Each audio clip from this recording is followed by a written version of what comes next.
Bem-vindo ao History Ancestral. Antes de mergulharmos nessa história proibida, já se inscreve no canal, ativa as notificações e fica comigo até o final, porque hoje você vai conhecer a trajetória do homem que ousou desafiar religiões, governos e até a própria moral da humanidade. Um nome que atravessa séculos como sombra e luz. Aleister Crowley. Poucos personagens foram tão amados e odiados ao mesmo tempo. Para alguns, ele foi profeta, visionário e mago. Para outros, apenas um louco arrogante viciado em drogas e prazeres sem limites. Mas ninguém pode negar que Aleister Crowley deixou marcas profundas na história do ocultismo e continua influenciando a cultura até hoje. Nascido em 12 de outubro de 1875 em Leamington Spa, Inglaterra, seu nome de batismo era Edward Alexander Crowley. Cresceu numa família rica, sustentada por uma cervejaria lucrativa, mas ao mesmo tempo mergulhada em rigidez religiosa. Seus pais faziam parte de uma seita protestante conhecida como Plymouth Brethren, que pregava a condenação do mundo e a divisão entre eleitos e pecadores. O pai, Edward Crowley, era severo na fé, mas amoroso com o filho. Morreu de câncer na língua quando Aleister tinha apenas 11 anos. Esse acontecimento o marcou para sempre. O menino perdeu a figura que mais admirava, herdou uma fortuna milionária e ao mesmo tempo caiu sob o domínio da mãe, uma mulher rígida, controladora e obcecada pela ideia de pecado. Nos colégios internos para os quais foi enviado, encontrou humilhação, violência e uma disciplina quase militar, mas também encontrou sua rebeldia. Ainda adolescente, começou a devorar livros proibidos, poemas de Byron, Shelley e Oscar Wilde, textos que falavam de liberdade, erotismo e magia. E nesse período decidiu abandonar o nome de batismo. Não seria mais Edward, agora ele seria Aleister Crowley. Uma escolha que não foi mero capricho, mas um ato de magia pessoal. Para Crowley, nomes não eram apenas rótulos, mas chaves vibracionais. Ele próprio afirmava que Aleister carregava símbolos ocultos. Aele, que em Cabala significa divindade solar e também aparece no Liber Aele, e El, uma das formas mais antigas do nome de Deus. Em sua visão, havia selado um pacto consigo mesmo, criando uma identidade mística destinada a grandes feitos. Mais tarde, ele diria que a soma cabalística do nome Aleister Crowley resultava em 666, o número da besta. Para os cristãos, um sinal de maldição. Para ele, símbolo solar, vitalidade máxima e poder criador. Ao adotar esse título, assumiu o papel que o mundo lhe daria, o de inimigo da ordem estabelecida. Aos 28 anos, em 1898, conheceu George Cecil Jones, químico e ocultista, que o introduziu à ordem hermética da Golden Dawn, uma das mais influentes sociedades secretas do Ocidente. Ali, Crowley encontrou seu verdadeiro laboratório espiritual. Estudou cabala, tarô, astrologia, alquimia, magia cerimonial e rituais que remontavam a tradições egípcias e hebraicas. Na iniciação, recebeu o nome mágico Frater Perdurabo, aquele que persevera até o fim. Mas Crowley não era um discípulo comum. Sua personalidade intensa, sua ousadia e sua fome de poder despertaram desconfiança entre outros membros. Poetas como William Butler Yeats viam nele um arrogante e perigoso. Samuel Liddell Macedon Mathers, um dos fundadores da ordem, por outro lado, enxergava potencial. Os conflitos internos explodiram em 1900, quando Crowley foi enviado a Paris como representante de Mathers para tentar retomar o controle da ordem. Vestido de túnicas vermelhas, símbolos cabalísticos e proclamando autoridade, tentou impor-se sobre o Templo de Londres, mas foi rejeitado de forma humilhante. A Golden Dawn, já dividida, entrou em colapso e Crowley ficou marcado como um agente da discórdia. Expulso da ordem, mas mais sedento do que nunca, Crowley decidiu abrir seu próprio caminho. Comprou uma mansão isolada nas margens enevoadas do Lago Ness, na Escócia, Boleskine House. Ali se entregou a experimentos intensos. Círculos de proteção desenhados no chão, velas acesas à meia-noite, invocações de salmos cabalísticos, rituais da Goétia e tentativas de contato com o sagrado anjo guardião. Os moradores da região começaram a relatar fenômenos estranhos. Tempestades repentinas, desaparecimento de animais, luzes misteriosas nas janelas, vozes sussurrando entre as árvores. O próprio Crowley registrava em seus diários visões perturbadoras, barulhos inexplicáveis e a sensação de estar sendo observado por presenças invisíveis. Ele nunca completou a operação mágica que havia planejado e, segundo lendas, deixou portais abertos em Boleskine. Décadas depois, Jimmy Page, guitarrista do Led Zeppelin e colecionador de artefatos ocultistas, compraria a mansão. Desde então, incêndios misteriosos, aparições de acidentes marcaram a história do local, que permanece envolto em aura de perigo e fascínio. Se você está preso nessa narrativa até aqui, comenta Crowley aqui embaixo e já deixa seu like. Isso mostra que você é parte da família History Ancestral e apoia a continuidade desses conteúdos ocultos. O Livro da Lei, uma voz do invisível. Em 1904, Aleister Crowley viajou ao Egito em lua de mel com Rose Edith Kelly. A viagem parecia apenas uma fuga do tédio europeu, mas se tornaria o ponto de virada mais enigmático de sua trajetória. Durante um ritual simples, Rose entrou em transe e declarou: "Eles estão esperando por você." Crowley, cético a princípio, começou a testá-la. Levou-a ao Museu Egípcio do Cairo, diante de centenas de artefatos. Sem hesitar, Rose apontou para a estela de Ankh-Afna-Khonsu, conhecida como Estela 666. Ali, segundo ela, estava a mensagem de Horus. Nos dias seguintes, sempre ao meio-dia, Crowley relatou ter ouvido uma voz ditando um texto, o Liber Aeli Vel Legis, ou Livro da Lei. Essa voz se apresentou como Aiwass, mensageiro de Horus. O conteúdo era revolucionário, proclamava o advento de um novo Aeon, a Era de Horus, onde cada indivíduo deveria seguir sua vontade verdadeira. O lema central ecoava como trovão: "Faze o que tu queres, há de ser o todo da lei." Para os conservadores, isso era libertinagem, caos, heresia. Para Crowley, era a chave para libertar a humanidade de séculos de repressão. A Era de Horus. Segundo o Livro da Lei, a história espiritual da humanidade teria passado por 3 grandes eras simbólicas: a Era de Ísis, o sagrado feminino como guia; a Era de Osíris, o domínio do masculino, dos sacerdotes e religiões patriarcais; e agora a Era de Horus, a criança coroada, símbolo do indivíduo autônomo que não depende nem de pai nem de mãe para ser ponte entre o céu e a terra. Para Crowley, a nova era não era de submissão, mas de iluminação pessoal. O próprio ser humano era o Graal, a estrela destinada a brilhar por si só. A Astrum Argentum.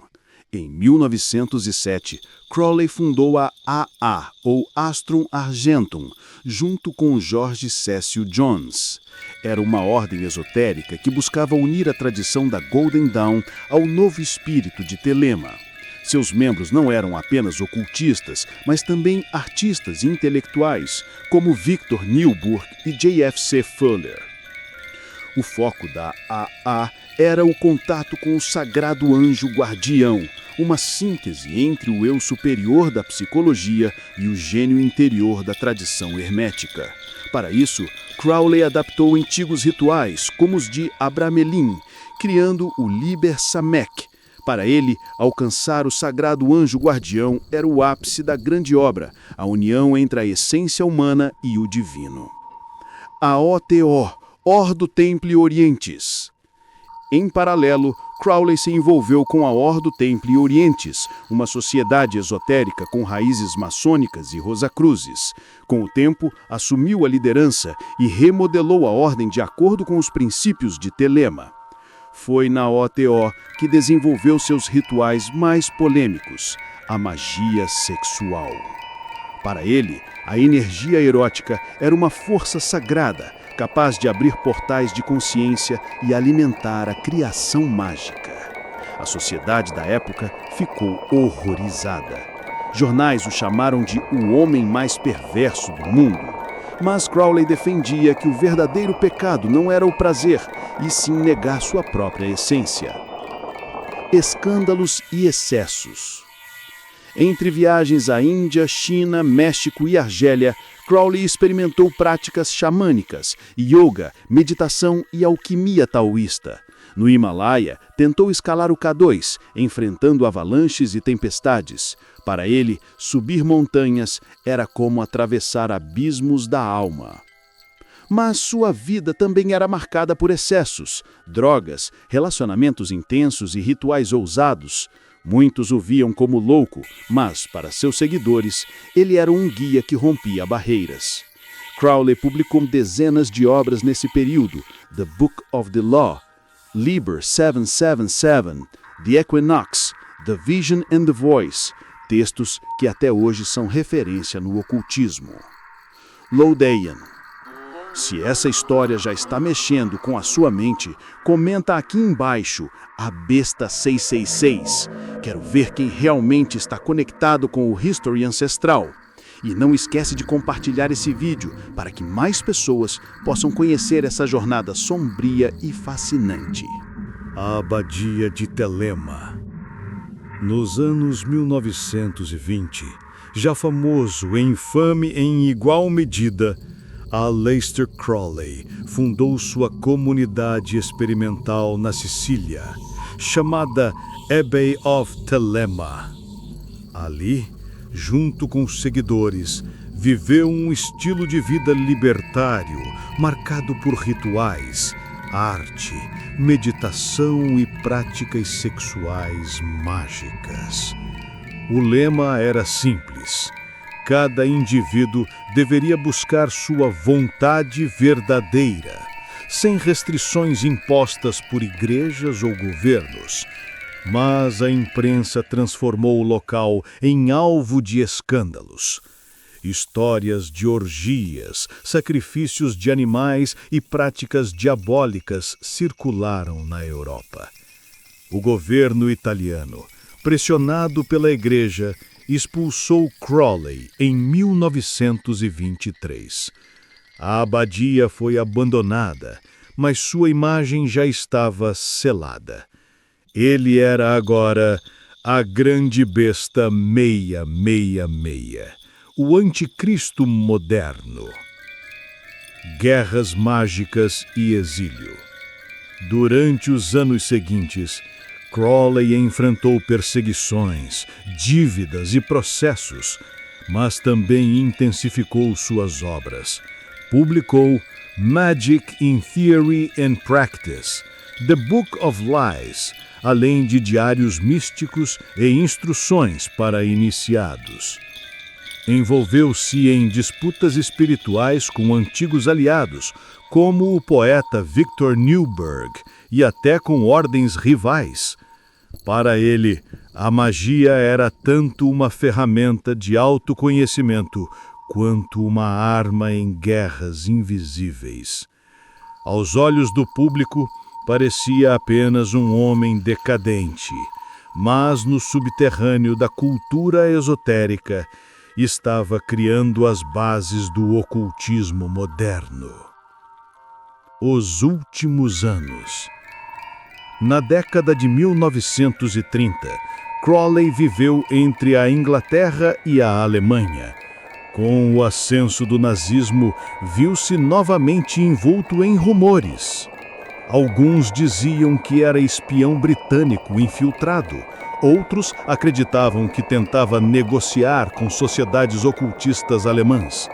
Enfraquecido por dívidas e pelo uso constante de heroína, terminou seus dias em Hastings, Inglaterra, em 1947. Morreu aos 72 anos, pobre e cercado de poucos discípulos. Mas o seu funeral foi tudo menos discreto. Houve leitura do livro da lei, invocações mágicas e imprensa sensacionalista. Chamaram-no de o enterro satânico do século. A influência cultural, o profeta do rock. Crowley poderia ter sido esquecido como um excêntrico, mas o contrário aconteceu. Sua imagem e suas ideias atravessaram o tempo e chegaram à cultura popular.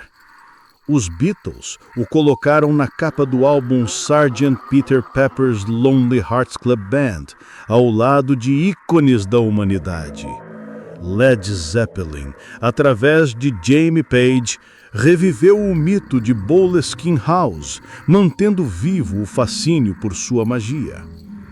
Ozzy Osbourne eternizou sua presença no heavy metal com a música Mr. Crowley, transformando-o em lenda sombria do rock.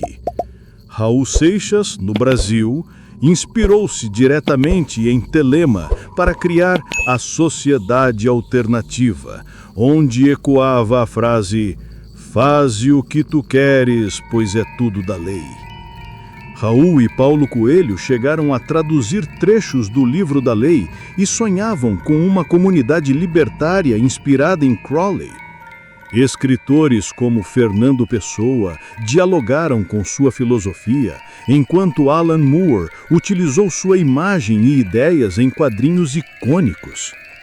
Séries como Supernatural, bandas como Ghost e incontáveis artistas continuam a evocar seu nome, seja como símbolo de rebeldia ou de mistério. O legado da grande besta. Crowley não foi apenas um homem, tornou-se arquétipo. Para uns, um profeta da liberdade individual. Para outros, um charlatão hedonista. Sua frase, "Faze o que tu queres", continua sendo mal interpretada, muitas vezes reduzida à libertinagem, mas para ele significava algo muito maior: descobrir e cumprir a missão da alma. Ele dizia: o verdadeiro pecado é a restrição, é negar a própria luz interior. Crowley viveu como escreveu, em excesso, em contradição, em intensidade. Morreu cercado de polêmicas, mas seu nome continua ecoando na música, na literatura, na filosofia e no imaginário coletivo. E agora eu quero saber de você. Aleister Crowley foi um visionário que abriu portas para a liberdade espiritual ou apenas um louco arrogante que mergulhou nas suas próprias sombras? Comenta aqui embaixo a sua opinião, porque eu quero muito saber como você enxerga esse personagem depois de ouvir toda essa narrativa. Se inscreve agora no History Ancestral, ativa o sininho e compartilha esse vídeo com os seus amigos que também amam o oculto, a história proibida e os mistérios da humanidade. E nunca esqueça, a verdadeira magia não está apenas em grimórios ou rituais antigos. Ela vibra dentro de você, esperando ser despertada.